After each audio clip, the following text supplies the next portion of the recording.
Well, Dave, congratulations. That feels like a big win today, especially given the mood must have been a little downhearted at half-time. Yeah, of course it is, because you go in front and then you concede straight after by not doing our jobs. So that's obviously disappointing, but our reaction. But in the first couple of minutes of the second half, our reaction was really good. Today was important, obviously. Every game's important, but I said to the players before the game, I think today would show maybe something about us that maybe, not that we didn't know before, but it'd re-emphasise things about us, so you'd be able to look at yourself and look at the person next to you and know where they're at, because we were bare bones in terms of the squad. You look at experienced pros that you have on the bench. We have Paddy and Nick, and obviously Smudge is a goalkeeper, and then 4 young lads. And that was always going to be a challenge, especially playing here, especially playing against a team that's on the back of 2 good wins against Wrexham and Crewe, and a really good win away at Grimsby when they scored 6. So everything was stacked up for it to be a tough afternoon. We knew it would be a tough afternoon, and we've got through it. I wouldn't say we got through it with flying colours. I thought we were a bit safe in the first half. Didn't really stick to what we wanted to do in the first half, or how we thought we could potentially hurt them. And we almost snuck our way into a half-time lead with nothing really happening in the game. But second half we were better, and once we got that second goal, it almost released the shackles a little bit, and gave us more impetus in the game. I say apart from one save, Bennett, we controlled the rest of the game really well. You talked there about those sort of layers of adversity that faced you going into this game. You also called in your programme notes for something of a siege mentality today, and it felt like you got that this afternoon from the fans, from everybody around the club. I think we've got to be. We have to be that. And listen, it's always in times of, like I say, potential times of adversity and struggle that becomes it. And I say struggle in the loosest sense of the word, because we've lost, I think, 1 or 2 league games in the last 20, so it's not like we're in a bad place. But that'll be the same, and you need probably times like this where you can emphasise it and highlight it. It should be the same every game, really. And at no point are we ever going to become. We'd love to become used to winning, wouldn't we? But we're never going to become expectant or entitled. We have to work really, really hard. We had to work really, really hard today with a lot far less experienced pros that we'd always liked to go into games with, and that was going to be a challenge. Like I say, I thought we came through that as a big 3 points. Clear up the second goal for us. Campsey's free kick, and Tanto's been credited with it. Has he bundled it in? Is it his touch? Yeah, I think it's. I don't know. I've not seen it back, but I think it's hit crossbar and post and gonna cross, and Tanto's had it in. Difficult to see. I've not heard anyone arguing that it wasn't somebody's goal, so it doesn't really matter. It's in, and put us in front at a good time. Tell us a little bit about Ethan Bristo, his debut today. He's just held his hands up actually to say it was his man for the goal that you conceded, but other than that, a pretty good debut for him, up against Tom Knowles, who's probably one of the best right midfielders in the league. Yeah, it was always going to be a challenge, because Ethan will quite happily tell you that his strength is going forward, and if there's an area of his game that he needs to be better at in order to allow him to play a lot higher, which I really believe he can do, that'll be that 1v1 defending and the defensive aspects of it. Ultimately, to be able to admit that, give you a chance to be able to hold your hands up and say, I made a mistake, that's fine, as long as it doesn't happen again. And I thought he was a little bit safe in the first half, but I understand why. Because of the circumstances, we've not been able to do a load of work this week, because we hoped that potentially maybe players in and we could have played in a slightly different way. That's not been the case. So we did some work, tactical work yesterday, and a lot of it's been through video stuff. But there were flashes. I think when he opened his legs in the second half and went down that far touchline, it's like he looks like somebody who can move with real pace, with real ease, and that was really exciting. And he'll only get better because he's not played a competitive game for months rather than weeks.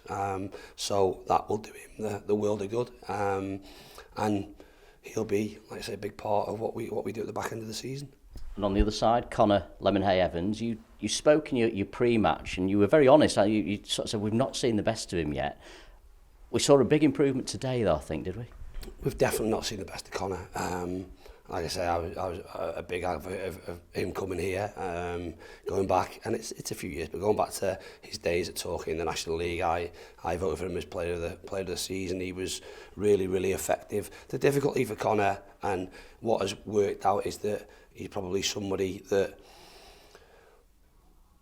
thrives in an environment where he's going to play and he can get into that comfort zone and that rhythm, because the difficulty when he came in here was that he didn't get that, and he almost became an impact sub, and that's not Connor's game.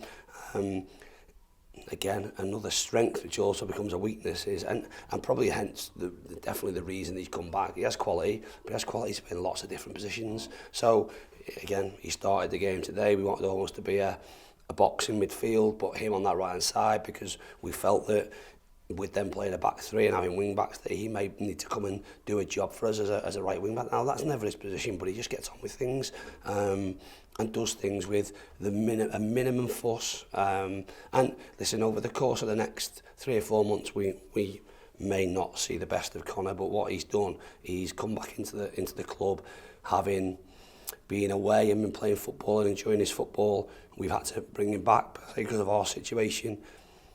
There's no sort of airs and graces. He just gets on with it, and he's gone out there and been exactly what I thought he would be, a professional footballer, and done a brilliant job and had an impact on the game. The thing with Connor, I hope inwardly he's really, really pleased, because outwardly he's never gonna show that. He's really level, doesn't get, or certainly you don't visually see him get too high or too low. He just goes about his business, but he's had a big impact on the game for us today. I know you've still got 8 or 9 injuries. 2 or 3 we're hoping are going to clear up towards the end of this month and early into February. But Kyle Noyle, where are you at with Kyle at the moment? No, so not good news. In fact, yeah, really, really bad news. So he'll see a neurosurgeon at the end of January, 29th of January, I think.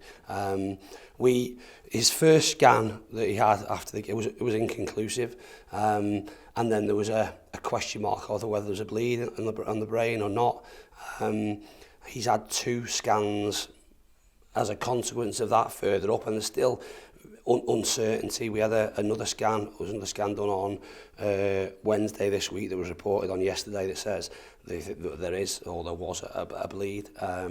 So he will see the neurosurgeon, but with that in mind, it's going to be months rather than weeks. And listen, we hope for miraculous news at the end of January, but I don't think we're going to get that. So I think we need to accept that that's not going to be the case. Will we see him again this year? This season rather, I would be uncertain around that. But we're in the hands of experts, and we're in the hands of a really complex situation that, well, I can only think of one other incident that's ever happened in football, certainly in a professional level. So that's going to be it's going to be a long one. Listen, no issues for Noyle, not cognitive, no problems, behavioural, no problems. He's fine with himself. He's around the training ground. He can go on the bike. We'll probably get to a point in a few weeks' time where he'll be able to run, be able to join in training. What he can't be doing is clashing heads or heading the ball, and that's a fundamental part of what football is. So it's going to be a long one, but important that we just get him in a good place and deal with what's in front of us. We wish him all the best, obviously. Does it accelerate or change your plans? Are you expecting anybody to come in between now and the Notts County game? I'm hoping. We're hopeful there'll be someone in the building on Monday. We'd hope that would have maybe have got done before today's game. Wasn't the case, so we'll see. That could lead to another one coming in maybe later in the week, but we'll see where we're at. I would hope that, like I say, fingers crossed from our perspective, we've got at least 2 bodies in by next week. We'll have an extra week into Macca and into Miles, and there's a potential that they could be part of the match day squad. By no means are they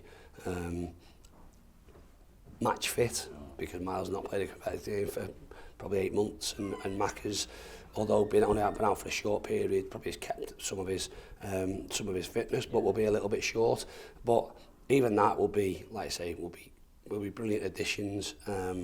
Just for the group more than anything else, to have more people to be able to train, to have more life and more livelihood out there, and again, probably people not feeling as much responsibility on themselves. So the sooner we can get them all back, the better. I know you said you've never known an injury crisis like it. Even the linesman joined in today, didn't he? Is he all right? We had a referee the other week, didn't we, linesman? I'm not too sure. I think Bernard ran into the back of him, having come off the pitch. So most of the injury time was taken up by a linesman injury, which is unique to say the least. Well done today. Fantastic 3 points, Dave. Well done. Cheers, John. Fantastic.